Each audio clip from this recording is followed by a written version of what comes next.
JP astro ലൈഫിലേക്ക് എല്ലാവർക്കും സ്വാഗതം. ഓണക്കാലമാണ്, നമ്മളെല്ലാം ഓണത്തിൻ്റെ തിരക്കിലുമാണ്. അപ്പോൾ ഓണം ആഘോഷിക്കാൻ വേണ്ടി എന്തെല്ലാം പെടാപ്പാടുകളാണ് ഓരോരുത്തരും പ്രയാസപ്പെടുന്നത് എന്നുള്ളതാണ്. കുഞ്ഞുങ്ങളുള്ള വീടുകളിൽ കുഞ്ഞുങ്ങൾക്ക് ഡ്രസ്സ് എടുക്കണം, അതുപോലെ വീട്ടിലെ കാര്യങ്ങൾ നോക്കണം. അച്ഛനമ്മമാരും പ്രായമുള്ളവരും ഉണ്ടെങ്കിൽ അവർക്കൊക്കെ എന്തെങ്കിലുമൊക്കെ വസ്ത്രങ്ങൾ വാങ്ങിച്ചു കൊടുക്കണം, കാണാൻ പോകണം. അങ്ങനെ ഓണത്തിൻ്റെ ഒരു ആവേശത്തിൽ നമ്മൾ മുന്നോട്ട് പോകുമ്പോൾ ഓണത്തെക്കുറിച്ച് തന്നെയാണ് നിങ്ങളുമായി പങ്കുവയ്ക്കും. ഓണത്തെക്കുറിച്ചെന്ന് പറയുമ്പോൾ ഓണത്തിന് മഹാബലി തമ്പുരാൻ നമ്മളെ കാണാൻ വരുന്നു എന്നൊരു സങ്കല്പം നമുക്കുണ്ട്.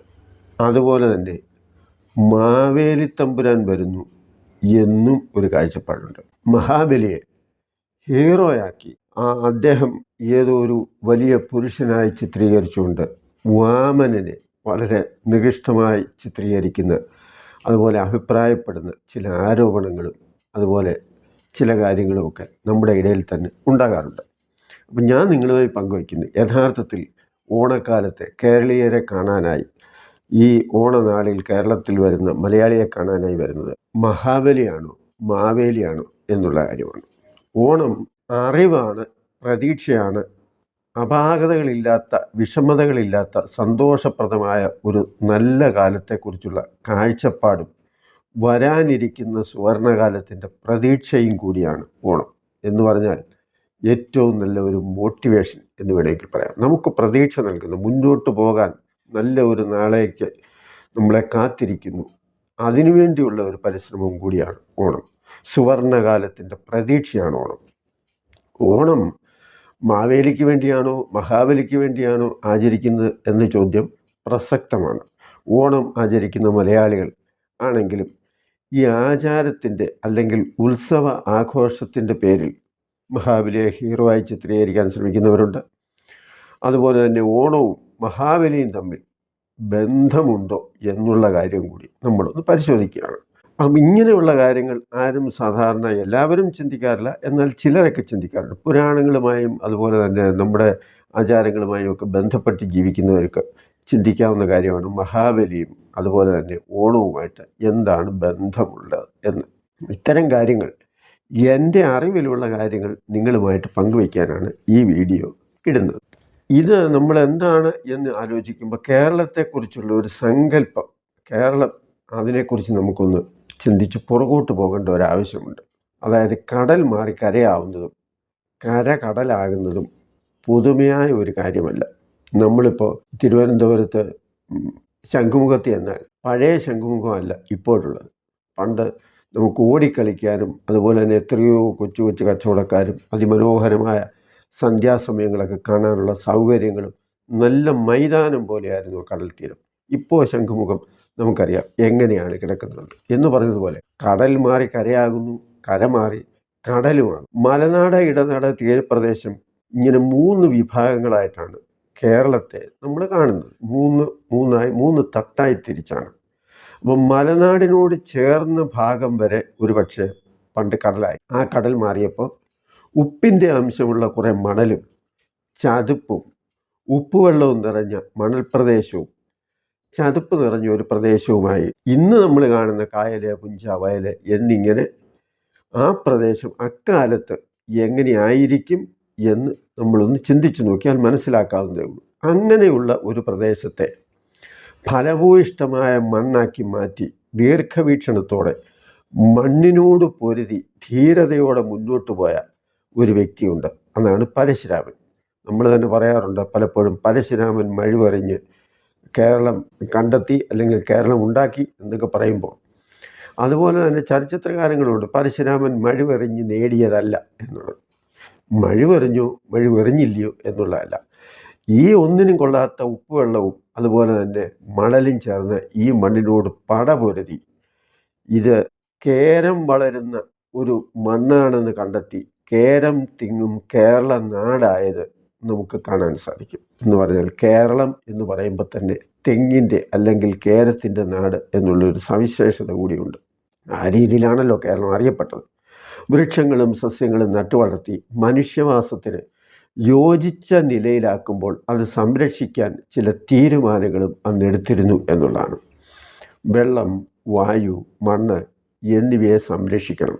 അതിന് പ്രകൃതിയെ മാതാവായി മണ്ണിനെ പോറ്റമ്മയായി കാണുന്ന ഒരു ശീലം, ഒരാചാരം അതൊക്കെ നമുക്ക് പണ്ടുണ്ടായിരുന്നു. അതിനുവേണ്ടി കൃഷിഭൂമിയാക്കി കൃഷിക്ക് കന്നുകാലി വളർത്തൽ ആവശ്യമാണെന്നും അതുപോലെ തന്നെ പാർപ്പിടമൊരുക്കുന്നതിനും ഓരോ ഗ്രാമത്തിലും ഓരോ ക്ഷേത്രം നിർമ്മിക്കുകയും അതുപോലെ തന്നെ അതിനനുബന്ധമായി കുളവും കാവും ഉണ്ടാക്കുകയും അതിനെയൊക്കെ സംരക്ഷിക്കാൻ ഒരു പ്രതിജ്ഞ എടുക്കുകയും മറ്റു സംസ്ഥാനങ്ങളിൽ ഇല്ലാത്ത നിർമ്മാണവും പൂജയും ആചാരങ്ങളുമൊക്കെ നമുക്ക് ഇവിടെ ഉണ്ടായി.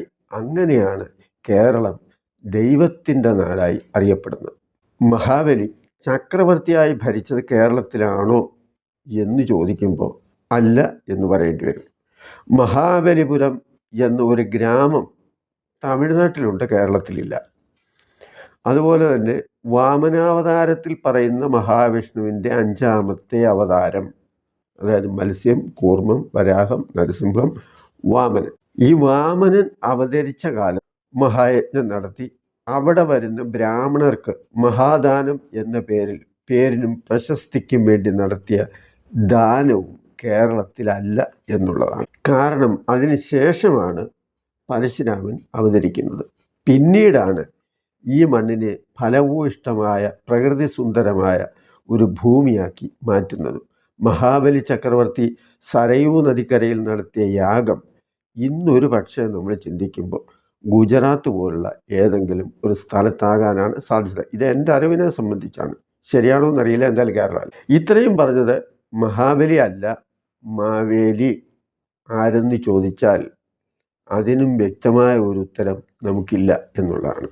എങ്കിലും ഒരു സുവർണകാലത്തിൻ്റെ സമൃദ്ധിയുടെ പ്രതീക്ഷയാണ് മാവേലി. കാരണം കേരളത്തിലേക്ക് മറ്റിടങ്ങളിൽ നിന്ന് ഇങ്ങോട്ട് കൊണ്ടുവന്നാണ് ക്ഷേത്രാചാരങ്ങളും പൂജയും പ്രകൃതി സംരക്ഷണവും മണ്ണും ജലവും വായുവും കാവും കുളവും സംരക്ഷിക്കാനുള്ള ഒരു പ്രചോദനവും നൽകുന്നത്. അതുകൊണ്ട് ഇവിടെ ജീവിക്കുന്നവർക്ക് അതിമനോഹരമായ ഒരു ഭാവി, സുഖസമൃദ്ധമായ ഒരു ജീവിതവും ഉണ്ടാകുമെന്നുള്ള ഒരു പ്രതീക്ഷയാണ് ഇന്നും ഓണമായി നമുക്ക് നൽകുന്നത്.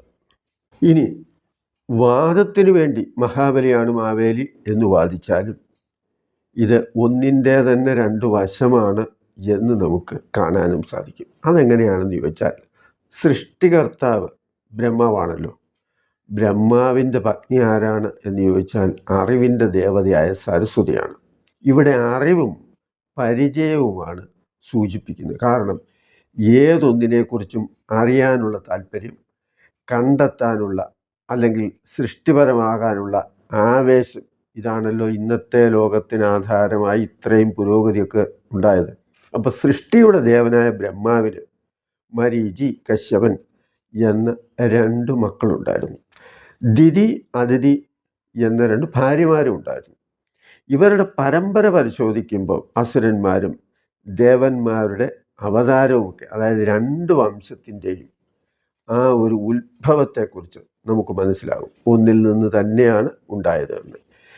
പിന്നെ കേരളത്തെ സംബന്ധിച്ച് പറയുമ്പോൾ വിഷ്ണുവിന് പ്രാധാന്യം നൽകുന്ന ഒരു രാജ്യമായിരുന്നു തിരുവിതാംകൂർ. കാരണം പത്മനാഭസ്വാമി ക്ഷേത്രവും ഈ നാട് ഭരിച്ച മഹാരാജാവും പത്മനാഭദാസനായി തന്നെ ജീവിച്ചതും ഒരു ഭരണാധികാരി എങ്ങനെയാണ് എന്ന് കാണിച്ചതും നമ്മുടെ മുന്നിലും. ഇനിയും ഒരു ഭരണാധികാരി എല്ലാം ഞാനാണ്, എല്ലാം എൻ്റേതാണ്, എല്ലാം എൻ്റെ കഴിവ് കൊണ്ടാണ് ഉണ്ടായത്, ഇതെല്ലാം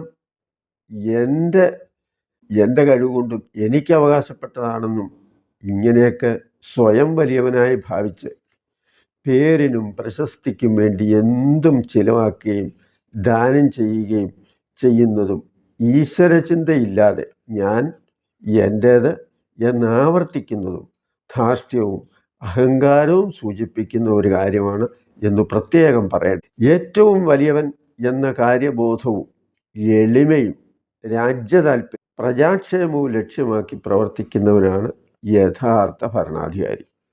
ചുറ്റുപാടും നടക്കുന്നത് എന്താണെന്ന് അറിയണം. ഓരോരുത്തരും അവനവനാരാണ്, എന്താണ് എന്ന ചിന്തയും ഓരോരുത്തർക്കും ഉണ്ടാവണം. അധികാരവും സ്ഥാനമാനങ്ങളും എങ്ങനെ വന്നു എന്നും ചിന്തിക്കണം. നേരും നെറിയും ജീവിതത്തിൽ ഉണ്ടാവുകയും വേണം. ഞാൻ എന്ന ചിന്ത മാറി എൻ്റെ രാജ്യം, എൻ്റെ പ്രജകൾ ഇരിക്കുമ്പോൾ ഞാൻ എന്ന ഭാവം ഇല്ലാതാവും. നമ്മൾ എന്ന ഒരു ചിന്തയുണ്ടാകും. എൻ്റെ സുഖം മാത്രമല്ല, എല്ലാവർക്കും സുഖം എന്ന ഒരു ചിന്ത അതിലൂടെ കണ്ടെത്താനും സാധിക്കും. ഇതില്ലാതിരുന്ന ഒരു ഭരണാധികാരിയായിരുന്നു മഹാബലി. വളരെ കഷ്ടതയിലും ദാരിദ്ര്യത്തിലും കഴിഞ്ഞ ഒരു വിഭാഗമായിരുന്നു അന്ന് അവിടുത്തെ ബ്രാഹ്മണർ. ഇന്ന് കാണുന്ന ബ്രാഹ്മണ ജാതിയിൽപ്പെട്ടവരല്ല എന്ന് പ്രത്യേകം പറയുന്നു. ബ്രാഹ്മണൻ എന്ന് വേദങ്ങൾ പറയുന്നത് ബ്രഹ്മജ്ഞാനത്തെക്കുറിച്ച് അറിയാനായി ജീവിക്കുന്നവരാണ് ബ്രാഹ്മണൻ. ബ്രഹ്മജ്ഞാനി ബ്രാഹ്മണ എന്ന് പറയും. പ്രപഞ്ചത്തെക്കുറിച്ചും സത്യത്തെക്കുറിച്ചും പരമാത്മ ചൈതന്യത്തെക്കുറിച്ചും സ്വന്തം ജീവിതത്തിലൂടെ അറിയാൻ ശ്രമിക്കുന്നവരാണ് അവർ. അവർ സ്ഥാനമോഹികളോ ആഡംബര ജീവിതം ആഗ്രഹിക്കുന്നവരോ അല്ല. അങ്ങനെയുള്ളവരെ പുച്ഛിക്കുകയും പരിഹസിക്കുകയും കഷ്ടപ്പെടുത്തുകയും ചെയ്ത് വിനോദിച്ചു ഭരിച്ച ഒരാൾ ചില പ്രത്യേക ദിവസം പ്രശസ്തിക്ക് വേണ്ടി നൽകുന്ന ദാനം, അതായത് യാഗത്തിന് ശേഷമുള്ള ദാനം എന്ന ചടങ്ങിൽ 3 അടി മണ്ണ് ചോദിച്ച് ഒരു ബാലൻ അവിടെ എത്തിയതാണല്ലോ പാതാളത്തിലേക്ക് പോയി എന്ന് നമ്മൾ പറയുന്ന കാര്യം. അപ്പം അതിൽ ഒന്നാമത്തെ കാര്യം എന്താണ്? അത് അന്ധനായി ചുറ്റുപാടുമുള്ളവരുടെ ജീവിതവും കഷ്ടപ്പാടും കാണാതിരുന്ന് സ്വന്തം സുഖത്തിനു വേണ്ടി മാത്രം മുന്നോട്ട് പോയ വ്യക്തി. അതാണ് ഒന്നാമത്തെ കാര്യം. രണ്ടാമത്തേത്, നീ എപ്പോഴും ഞാനെന്നും എൻ്റേതെന്നും എനിക്കെന്നും ചിന്തിക്കുമ്പോൾ ഈശ്വരചിന്തയില്ലാത്ത തനി സ്വാർത്ഥനായി മാറും ഏതൊരു വ്യക്തി എന്നുള്ളത്. ഇനി മൂന്നാമത്തേത് എന്താണെന്ന് ചോദിച്ചാൽ, ലോകത്തെക്കുറിച്ചും ലോകനന്മയെക്കുറിച്ചും അറിയാനും അതിനെ നിയന്ത്രിക്കുന്ന ശക്തിയെ മനസ്സിലാക്കി ആ ചൈതന്യത്തെ, ആ ശക്തിയെ, ആ പവറിനെ മനസ്സിലാക്കാനും വേണ്ടി പാതാളത്തിലേക്ക് താഴ്ത്തി എന്ന് പറയുമ്പം ഇതിൻ്റെ നേരെ ഒരു ഓപ്പോസിറ്റ് കാര്യമാണ് വരുന്നത്. പാതാളം എന്ന് പറയുമ്പോൾ നമ്മളിപ്പോൾ ഇവിടെ പകലാവുമ്പോൾ ഇതിൻ്റെ ഓപ്പോസിറ്റ് സൈഡിൽ രാത്രിയാണ്. എന്ന് പറഞ്ഞാൽ ഇന്ത്യയിൽ നിന്ന് നോക്കുമ്പോൾ ഓപ്പോസിറ്റ് എവിടെയാണെന്ന് ചോദിച്ചാൽ അമേരിക്കയാണ്. അതായത് അതുവരെ അനുവർത്തിച്ചു പോകുന്ന ആ ഒരു ധാരണയും രീതിയും പ്രവൃത്തിയും അയാളെ സംബന്ധിച്ചിടത്തോളം വലിയ കാര്യമായിരുന്നു. അപ്പോൾ പ്രജകളുടെ കാര്യമോ കഷ്ടപ്പെടുന്നവരുടെ കാര്യമോ ദുരിതം അനുഭവിക്കുന്ന കാര്യമോ ചുറ്റുപാടുമുള്ള കാര്യങ്ങളോ ശ്രദ്ധിക്കേണ്ട ആവശ്യം വരുന്നില്ല.